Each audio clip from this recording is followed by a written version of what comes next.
একটু কষ্ট করলে আল্লাহ সৃষ্ট মিলে আনে। কষ্ট না করলে সৃষ্ট আমি কবে থেকেই তো কষ্ট করি, কইছে যে পড়াশোনা করে অনেকটু কষ্ট হই, পড়াশোনা শেষ হবে আর কষ্ট হইতো না, আরো দিন দিন কষ্ট পাবে।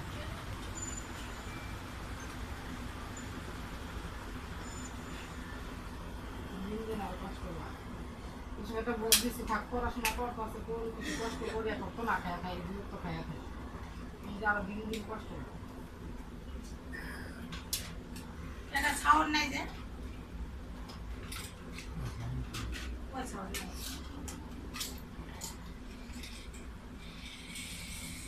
একদম ছাউন নেই।